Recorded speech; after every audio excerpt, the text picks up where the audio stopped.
So I had the epic displeasure of watching briefly Trump's State of the Union address, and it was among one of the most humiliating moments in American history, by far and away.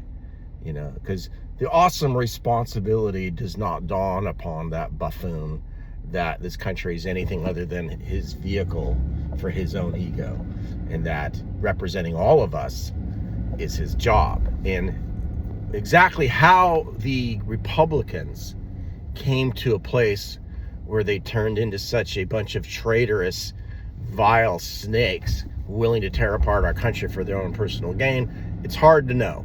You know, it really did start in the 80s with Reagan. The Reagan era was the beginning of it. You know, they started it in their own not small way. And since that time, obviously, we've gone into a completely different realm.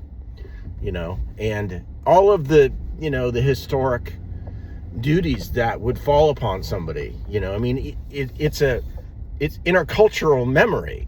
You know, the king is there to protect us. You know, you watch Game of Thrones, it's like Lord Protector of the realm. You know, I'm here to defend. But this jackass sits there and attacks half the country all the time. How is it you possibly can consider yourselves to be strong people facing a world of adversity and sitting there saying, oh, you know what, half of you are shit? It would be like being in the jungles of Vietnam with your platoon and saying, you know, you fucking Democrats, you're the problem, but us Republicans, we're gonna save the day. You pieces of shit, you Democrats, fuck you. I'm gonna fuck with you. I'm gonna take your food. I'm gonna take your ammunition.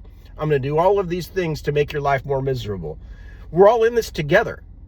You know, this is America against the world in many ways. And the fundamental misunderstanding of that concept of how these morons ended up in positions of power still boggles my mind, and how they still sit there and argue that they're on our side.